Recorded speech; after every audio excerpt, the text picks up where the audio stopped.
जय श्री कृष्णा, राधे राधे। आज मैं आपको सुना रही हूँ 16 सोमवार व्रत कथा। हिंदू पंचांग के अनुसार सावन का महीना हिंदू कैलेंडर के अनुसार 5वां महीना होता है।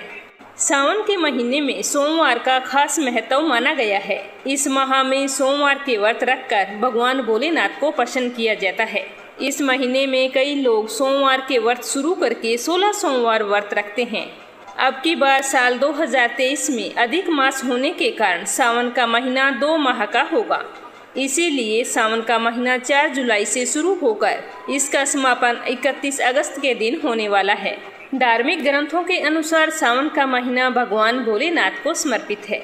इस पूरे महीने में भक्तगण भगवान शिव को प्रसन्न करने के लिए पूजा के साथ व्रत भी रखते हैं। इस दौरान उन्हें जल के साथ बेलपत्र, धतूरा, शमी पत्तियां आदि अर्पित की जाती है। इस माह में अगर कुंवारी कन्याएं व्रत रखती है तो उन्हें मनचाहा वर प्राप्त होता है और सुहागिन महिलाओं को अखंड सौभाग्य की प्राप्ति होती है। सोमवार के व्रत अपनी सुविधा अनुसार आप रख सकते हैं। जैसे आप सावन के महीने में आने वाले सोमवार के व्रत रखें तो भी मनोकामना पूरी होती है। अगर आप सोमवार के दिन से शुरू करके 16 सोमवार व्रत करते हैं तो भी बहुत ही अच्छा माना जाता है। सोमवार को पशुपति व्रत रखना भी बहुत ही शुभ माना जाता है। इसमें भी भगवान भोलेनाथ की ही पूजा की जाती है। पशुपति व्रत सिर्फ 5 व्रत किए जाते हैं और इससे हमारी कोई भी मनोकामना हो वो अवश्य पूर्ण होती है। 16 सोमवार का व्रत मुख्य रूप से किसी विशेष मनोकामना पूर्ति के लिए रखा जाता है। इसके अलावा यह भी मान्यता है कि 16 सोमवार का व्रत रखने से पति की लंबी आयु होती है और आपकी संतान भी सुखी रहती है। पौराणिक मान्यताओं के अनुसार माता पार्वती जी ने भी 16 सोमवार के व्रत किए थे। एक बार जब उन्होंने इस धरती पर अवतार लिया था तो वह एक बार पुनः भगवान शिव को प्राप्त करने के लिए 16 सोमवार के व्रत किए थे। उस व्रत के दौरान उन्होंने बहुत ही कठिन तपस्या की थी। शास्त्रों में ऐसा बताया गया है कि 16 सोमवार के व्रत की शुरुआत सावन माह से करें तो बहुत ही ज्यादा शुभ होता है।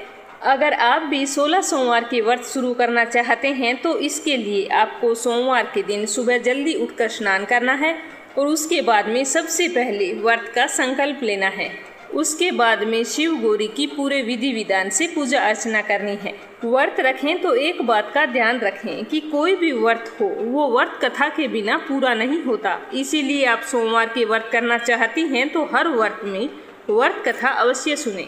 साथ ही भगवान शिव के पंचाक्षरी मंत्र ओम नमः शिवाय मंत्र का 108 बार जाप करें।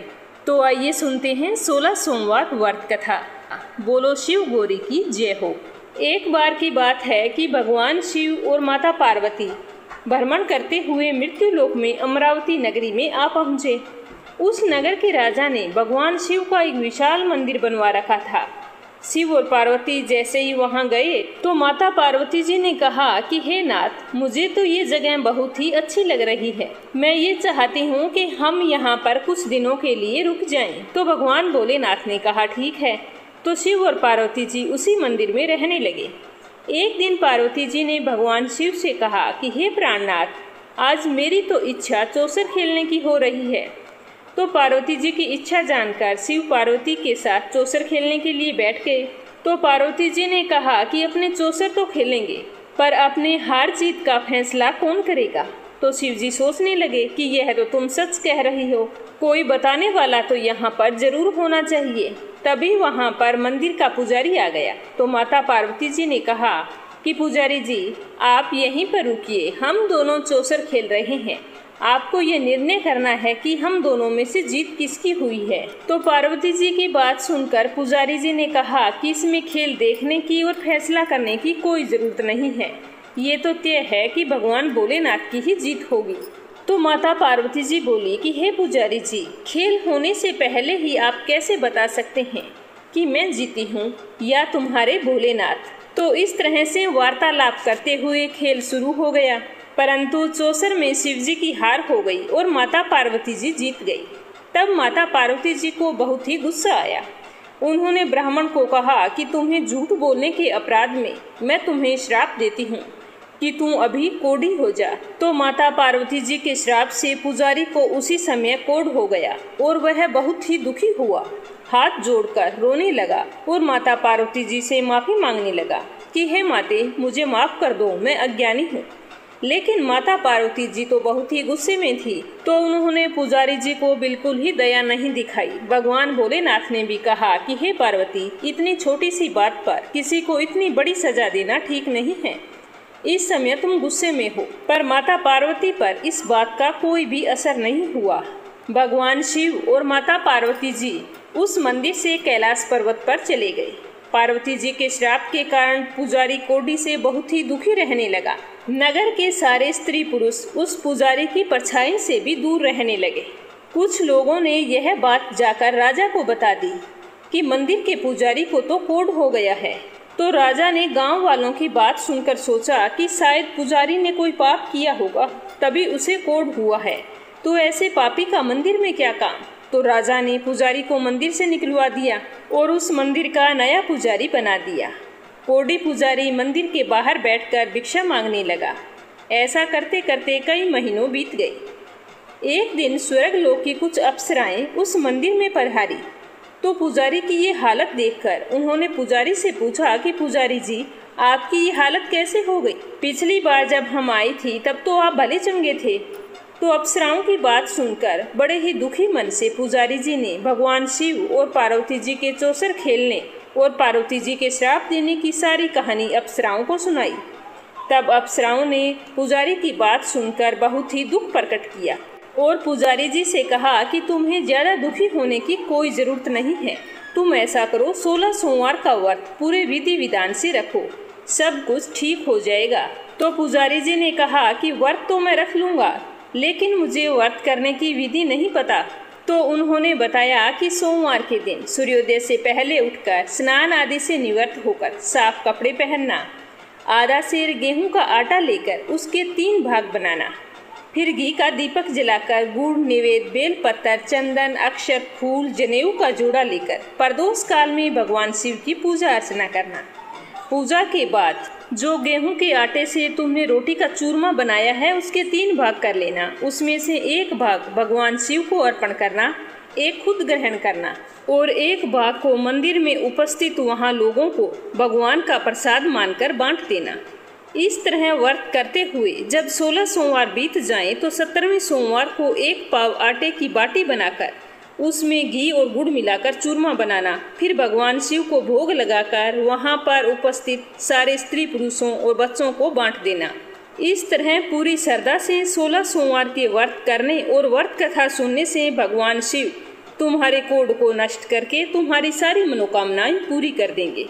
इतना कहकर अप्सराएं स्वर्ग लोक को चली गई। तो पुजारी जी 16 सोमवार के व्रत के बारे में जानकर बहुत ही खुश हुआ और जैसा अप्सराओं ने बताया था उनके कहे अनुसार 16 सोमवार का व्रत शुरू कर दिया और पूरे विधि पूर्वक 16 सोमवार के व्रत पूरे किए और 17वें सोमवार को उद्यापन कर दिया।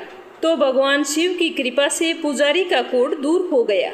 राजा ने उसे फिर से मंदिर का पुजारी बना दिया। वह मंदिर में भगवान शिव की पूजा करता और आनंद से अपना जीवन व्यतीत करता। कुछ समय बाद भगवान भोलेनाथ और माता पार्वती जी घूमते घूमते उसी मंदिर में आ पहुँचे। तो पुजारी को स्वस्थ देखकर माता पार्वती को बहुत ही आश्चर्य हुआ और उन्होंने पुजारी से पूछा कि तुम्हारे रोग मुक्त होने का क्या कारण है। तो पुजारी ने उन्हें 16 सोमवार व्रत की सारी कथा सुनाई। तो पार्वती जी व्रत की बात सुनकर बहुत ही खुश हुई और पुजारी से कहा कि आप मुझे इस व्रत की विधि बताओ। पुजारी जी से व्रत की सारी विधि जानकर माता पार्वती जी ने 16 सोमवार व्रत शुरू किए। पार्वती जी उन दिनों अपने पुत्र कार्तिकेय के नाराज होकर दूर चले जाने से बहुत ही चिंतित रहती थी। वे कार्तिकेय को लौटा लाने के लिए बहुत उपाय कर चुकी थी, लेकिन उनका पुत्र लौटकर वापस नहीं आया। तो 16 सोमवार का व्रत करते हुए पार्वती जी ने भगवान शिव से कार्तिकेय के लौटने की मनोकामना की। तो व्रत का समापन होने पर तीसरे दिन कार्तिकेय वापस लौट आया। कार्तिकेय ने वापस आकर माता पार्वती जी से माफी मांगी कि हे माता, मुझे माफ कर दो, मैं तुमसे नाराज होकर दूर चला गया, पर आप मुझे बताओ कि आपने ऐसा क्या किया जिससे मेरा सारा क्रोध नष्ट हो गया और मैं वापस लौट आया। तब पार्वती जी ने कार्तिकेय को 16 सोमवार व्रत की कथा कह सुनाई। तो कार्तिकेय 16 सोमवार व्रत के बारे में जानकर बहुत ही खुश हुआ, क्योंकि कार्तिकेय अपने एक ब्राह्मण मित्र ब्रह्मादत्त के प्रदेश चले जाने से बहुत ही दुखी रहता था। उसको वापस लौटाने के लिए कार्तिकेय ने भी 16 सोमवार व्रत का पूरी श्रद्धा से पालन किया। व्रत के समापन के कुछ दिनों बाद ही उनका मित्र लौट आया तो ब्राह्मण ने कार्तिकेय से पूछा कि हे प्रिय मित्र, तुमने ऐसा कौन सा उपाय किया जिससे प्रदेश में मेरे विचार एकदम से बदल गए और मैं तुम्हारा स्मरण करते हुए वापस लौट आया। तो कार्तिकेय ने अपने मित्र को 16 सोमवार के व्रत की विधि और कथा कह सुनाई। तो ब्राह्मण ब्रह्मादत्त बहुत ही खुश हुआ। उसने भी व्रत शुरू कर दिए। 16 सोमवार का व्रत समापन करने के बाद में ब्रह्मादत्त विदेश यात्रा पर निकला। वहाँ नगर के राजा हर्षवर्धन की बेटी राजकुमारी गुंजन का स्वयंवर हो रहा था। तो वहाँ के राजा ने प्रतिज्ञा की थी कि हथनी यह माला जिसके गले में डालेगी वह अपनी पुत्री का विवाह उसी से करेगा। जब इस बात का पता ब्रह्मादत्त को चला तो वह भी जिज्ञासावश वहाँ पर चला गया। वहाँ पर कई राज्यों के राजकुमार आए हुए बैठे थे। तभी एक सजी धजी हथनी सूंड में जयमाला लिए हुए वहाँ पर आई। हथनी ने घूमते घूमते वह माला ब्राह्मण के गले में डाल दी। तो राजा ने अपने वचन अनुसार अपनी बेटी का विवाह ब्राह्मण ब्रह्मादत्त के साथ कर दिया। तो ब्राह्मण और उसकी पत्नी दोनों खुशी खुशी रहने लगे। एक दिन ब्राह्मण की पत्नी ने पूछा कि हे प्राणनाथ, आपने ऐसा कौन सा शुभ कार्य किया था जो उस दिन हथनी ने सारे राजकुमारों को छोड़कर आपके गले में जयमाला डाल दी। तो ब्राह्मण पुत्र ने अपनी पत्नी के मुंह से यह बात सुनकर कहा कि यह सब तो 16 सोमवार व्रत का फल है। तो ब्राह्मण की पत्नी ने कहा कि मुझे इस व्रत की सारी विधि बताओ और व्रत कथा भी सुनाओ। तो राजकुमारी ने अपने पति से 16 सोमवार व्रत की विधि जानकर पुत्र की इच्छा से 16 सोमवार व्रत किया। निश्चित समय पर भगवान शिव की कृपा से राजकुमारी के एक बहुत ही सुंदर, सुशील और स्वस्थ पुत्र पैदा हुआ। पुत्र के जन्म पर ब्राह्मण और उसकी पत्नी बहुत ही खुश हुए। पुत्र का नामकरण किया गया तो नाम गोपाल रखा गया। बड़ा होने पर पुत्र गोपाल ने एक दिन माँ से वही प्रश्न किया कि माँ, मैंने तुम्हारे घर में जन्म लिया, इसका क्या कारण है, आप मुझे बता सकती हैं? तो माता गुंजन ने कहा कि बेटा, यह तो 16 सोमवार व्रत का फल है। भगवान शिव की कृपा से तूने मेरे यहाँ जन्म लिया। तो गोपाल ने कहा कि माँ, मुझे भी 16 सोमवार व्रत की विधि बताओ, मैं भी 16 सोमवार व्रत करना चाहता हूँ। व्रत की सारी विधि जानकर गोपाल ने भी व्रत करने का संकल्प किया। गोपाल जब 16 वर्ष का हुआ तो उसने राज्य पाने की इच्छा से 16 सोमवार का व्रत बड़ी श्रद्धा से विधि पूर्वक किया और 17वें सोमवार को व्रत का उद्यापन कर दिया। कुछ दिनों बाद गोपाल पासी के नगर में घूमने के लिए गया तो उस नगर का राजा वृद्ध हो चला था। उस राजा ने जब गोपाल को देखा तो बहुत ही पसंद आया। गोपाल को देखते ही वृद्ध राजा ने मन ही मन सोचा कि मैं अपनी पुत्री मंगला का विवाह गोपाल के साथ कर दूं तो कितना अच्छा होगा। तो राजा ने गोपाल की इच्छा जानकर अपनी बेटी मंगला का विवाह गोपाल के साथ कर दिया। 16 सोमवार व्रत के फल से गोपाल मंगला के साथ विवाह करके उसी महल में आनंद से रहने लगा। 2 साल बाद राजा का निधन हो गया तो गोपाल को उस नगर का राजा बना दिया गया। इस तरह 16 सोमवार व्रत करने से गोपाल की राज्य पाने की इच्छा पूरी हो गई। राजा बनने के बाद भी वह विधिवत 16 सोमवार का व्रत हर वर्ष करता रहा। एक बार की बात है कि गोपाल के 16 सोमवार व्रत पूरे हो चुके थे तो गोपाल ने अपनी पत्नी मंगला से कहा कि व्रत की सारी सामग्री लेकर वह समीप के शिव मंदिर पर आ जाए। लेकिन पति की आज्ञा का उल्लंघन करते हुए मंगला शिव मंदिर नहीं गई। सेवकों द्वारा पूजा की सामग्री मंदिर में भिजवा दी और स्वयं वहां पर नहीं गई। उधर मंदिर पर गोपाल ने जब भगवान शिव की पूजा पूरी की तभी वहां पर आकाशवाणी हुई कि हे राजन, तेरी रानी ने 16 सोमवार व्रत का अनादर किया है, सो रानी को महल से निकाल दे, नहीं तो तेरा सारा वैभव नष्ट हो जाएगा। आकाशवाणी सुनते ही गोपाल तुरंत महल में पहुंचा और अपने सैनिकों को आदेश दिया कि रानी को दूर किसी नगर में छोड़ आओ। तो सैनिकों ने राजा की आज्ञा का पालन करते हुए रानी को उसी समय दूसरे नगर में छोड़ आए। तो यह सब देखकर रानी बहुत ही दुखी हुई। तो रानी भूखी प्यासी उसी नगर में भटकने लगी। रानी को उस नगर में एक बुढ़िया मिली। वह बुढ़िया सूत काट कर बाजार में बेचने के लिए जा रही थी, लेकिन उस बुढ़िया से वह सूत उठाया नहीं जा रहा था। तो बुढ़िया ने रानी से कहा कि बेटी, अगर तुम मेरा सूत उठाकर बाजार तक पहुंचा दो और सूत बेचने में मेरी मदद करो तो मैं तुम्हें धन दूंगी। तो रानी ने बुढ़िया की बात मान ली और सोचा कि मैं बुढ़िया की मदद कर देती हूँ, बदले में मुझे कुछ खाने पीने के लिए मिल जाएगा। यह सोचकर जैसे ही रानी ने सूत की गंठरी को हाथ लगाया, तभी जोर की आंधी चली और गंठरी खुल गई और सारा सूत आंधी में उड़ गया। तो बुढ़िया ने ये देखकर उसे फटकार लगाई और भगा दिया। यह देखकर भूख प्यास से बेहाल रानी बहुत ही दुखी हुई और चलते चलते नगर में एक तेली के घर पहुंची। उस तेली ने उस पर तरस खाकर रानी को महल में रहने के लिए कह दिया, लेकिन तभी भगवान शिव के प्रकोप से तेली के तेल से भरे हुए मटके एक एक करके फूटने लगे। तो तेली ने भी उसे अभागिन कहकर अपने घर से भगा दिया। तो भूख प्यास से व्याकुल रानी वहां से आगे की ओर चल पड़ी। चलते चलते रास्ते में एक नदी आई तो रानी ने सोचा कि चलो पानी पीकर अपनी भूख को शांत कर लेती हूँ। तो रानी ने जैसे ही जल का स्पर्श किया तो नदी का सारा पानी सूख गया। वह अपने भाग्य को कोसती हुई आगे चल पड़ी। चलते चलते रानी एक जंगल में पहुंची। उस जंगल में एक तालाब था, उसमें निर्मल जल भरा हुआ था। निर्मल जल देखकर रानी की प्यास और भी तेज हो गई। जल पीने के लिए रानी ने तालाब की सीढ़ियों से उतरकर जैसे ही जल को स्पर्श किया, तभी उस पानी के अंदर असंख्य कीड़े उत्पन्न हो गए। तो रानी ने दुखी होकर उस गंदे जल को पीकर अपनी प्यास शांत की। और वहीं पर एक पास में हरा भरा पेड़ था, उसे देखकर रानी ने सोचा कि कुछ देर यहाँ पर विश्राम कर लेती हूँ, फिर सोचती हूँ कि आगे कहाँ जाना है। जैसे ही रानी उस पेड़ के नीचे बैठी तो उस पेड़ के सारे पत्ते पल भर में सूख कर बिखर गए। रानी दूसरे पेड़ के नीचे जाकर बैठी तो उसके पत्ते भी सारे सूख कर बिखर गए। रानी जिस जिस पेड़ के नीचे जाकर बैठती वही हाल होता। तो वन और सरोवर की यह दशा देखकर वहाँ के ग्वाले बहुत ही हैरान हो गए और रानी के पास गई। वहाँ जाकर कहा कि बहन, क्या बात है, तुम्हारे साथ ये सब कैसे हो रहा है?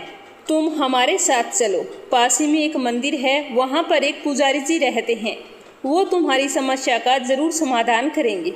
ऐसा कहकर ग्वाले रानी को लेकर पास के मंदिर में गई और वहां जाकर पुजारी जी को सारा हाल बताया। तो पुजारी जी तो रानी का चेहरा देखते ही जान गए कि रानी अवश्य किसी बड़े घर की है और अपने भाग्य के कारण दर दर भटक रही है।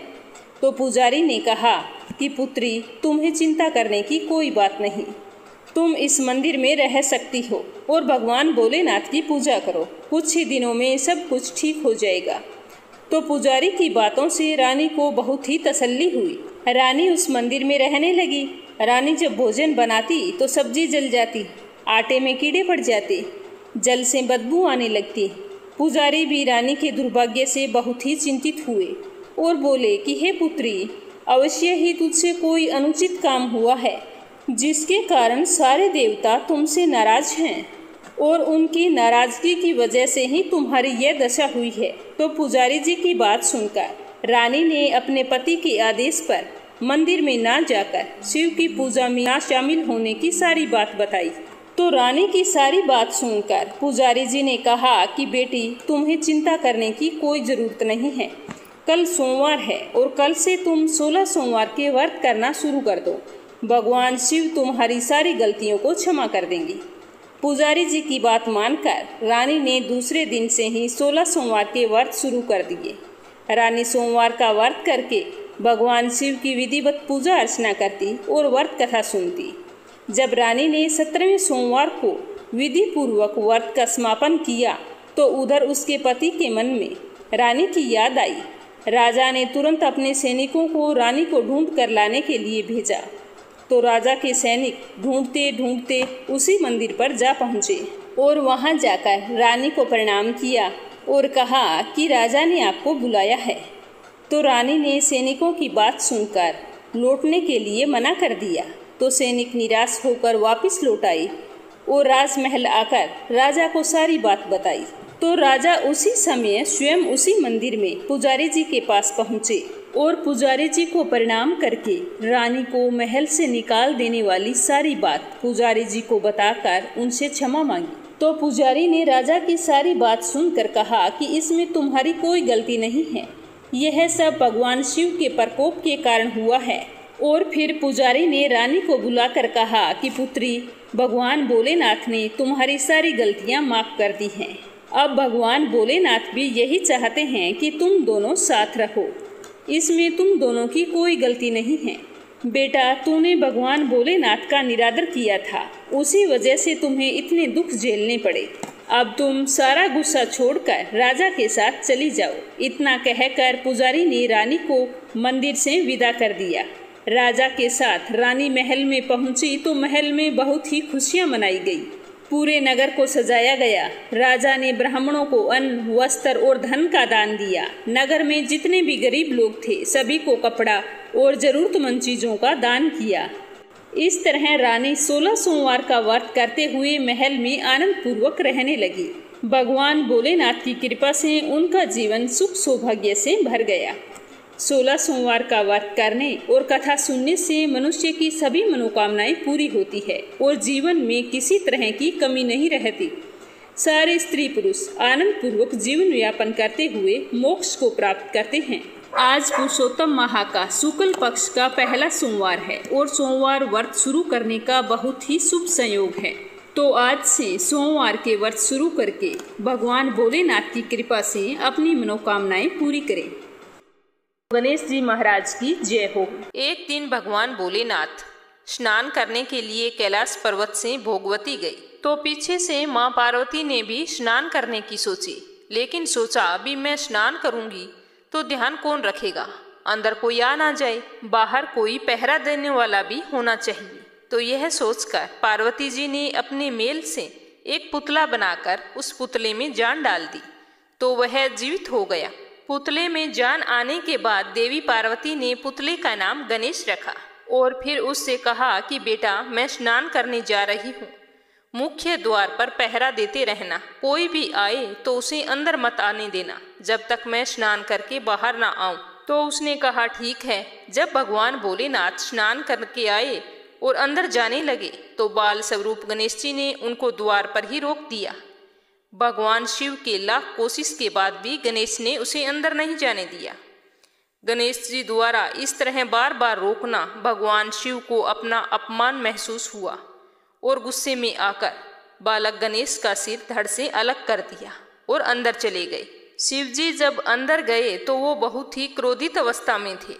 तो देवी पार्वती ने सोचा कि भोजन में देरी की वजह से वो नाराज हैं, इसीलिए उन्होंने जल्दी जल्दी 2 थालियों में भोजन परोसकर उनके सामने रखा और भोजन करने के लिए निवेदन किया। 2 थालियां लगी देखकर शिवजी ने उनसे पूछा कि दूसरी थाली किसके लिए है।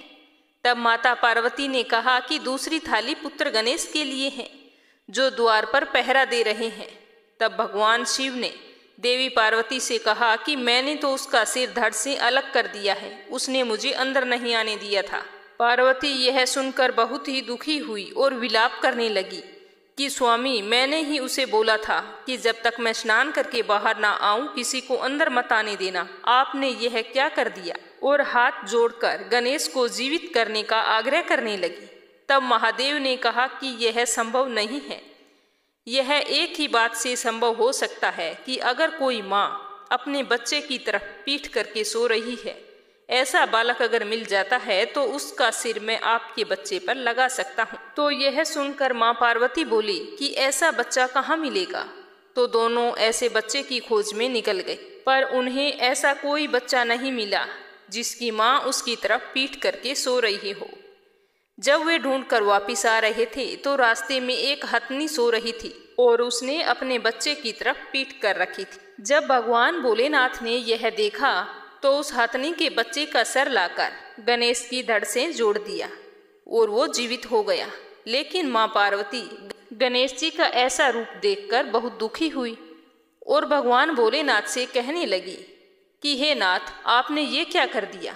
जब सारे लोग इसका ये रूप देखेंगे तो मजाक बनाएंगे और मैं मेरे बच्चे का मजाक सहन नहीं कर सकती। तो भगवान भोलेनाथ बोले कि पार्वती जी, आपको इसके बारे में चिंता करने की जरूरत नहीं है। आपका पुत्र गणेश जी सब देवताओं में सर्वप्रथम पूजनीय होगा। जब तक कोई भी व्यक्ति इसकी सबसे पहले पूजा नहीं करेगा तो उसका कार्य संपन्न नहीं होगा। इसीलिए सारे शुभ कार्यों में और व्रतों में गणेश जी को सबसे पहले याद किया जाएगा और पूजा जाएगा, तभी से सारे शुभ कार्यों में भगवान गणेश। तो ये थी 16 सोमवार व्रत की पौराणिक कथा। उम्मीद करती हूँ कि आपको ज़रूर पसंद आई होगी। तो इस वीडियो को ज़्यादा से ज़्यादा अपने मित्रगणों में, अपने रिश्तेदारों में शेयर करना, ताकि हर शिव भगत तक यह कथा पहुँचे। हे भोलेनाथ, कहानी कहने में, सुनने में कोई भूल चूक हो गई हो तो क्षमा करना। जय श्री कृष्णा। राधे राधे।